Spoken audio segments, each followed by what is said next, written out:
ফের ঘটল ভয়ঙ্কর মর্মান্তিক ট্রেন দুর্ঘটনা। হাওড়া মুম্বাইগামী ট্রেনের 18টি কামরা লাইনচ্যুত, মৃত আহত 150 জন। ফের ভয়াবহ ট্রেন দুর্ঘটনা। ঝাড়খণ্ডের চক্রধরপুরে হাওড়া থেকে মুম্বাইগামী হাওড়া মেল লাইনচ্যুত।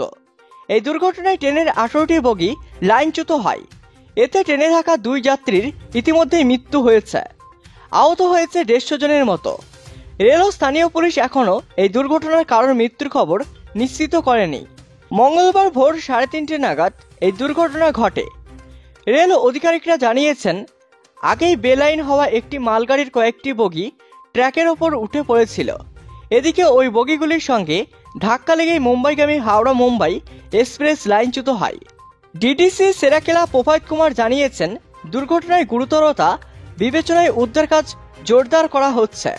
রেলের তরফ থেকে জানানো হয়েছে, এই দুর্ঘটনায় বহু মানুষ প্রাণ হারাতে পারত, কিন্তু হাওড়া মেলের চালক সময় মতো দুর্ঘটনা বুঝতে পেরেছিলেন, সঙ্গে সঙ্গে ট্রেনের গতি কমিয়ে দেন।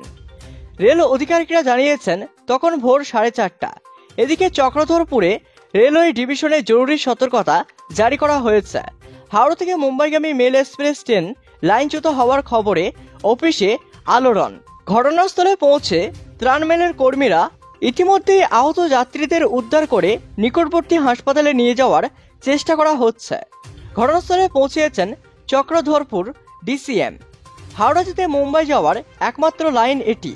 ট্রেন দুর্ঘটনার কারণে একাধিক ট্রেন থমকে রয়েছে বিভিন্ন স্টেশনে।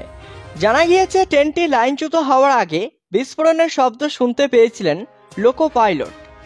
জানা গিয়েছে, রেল লাইনের উপর আগে থেকেই পড়েছিল মালগাড়ির কয়েকটি কামরা। সেই ট্রেকেই ট্রেনটিকে দেয়া হয়েছিল। তার জেরে এই দুর্ঘটনা বলেই প্রাথমিকভাবে মনে করা হচ্ছে। গতকাল রাত 10:30 নাগাদ ট্রেনটি হাওড়া থেকে ছেড়েছিল। সেলফিরের ট্রেনটি উদ্ধার কাজ শুরু করে দিয়েছে।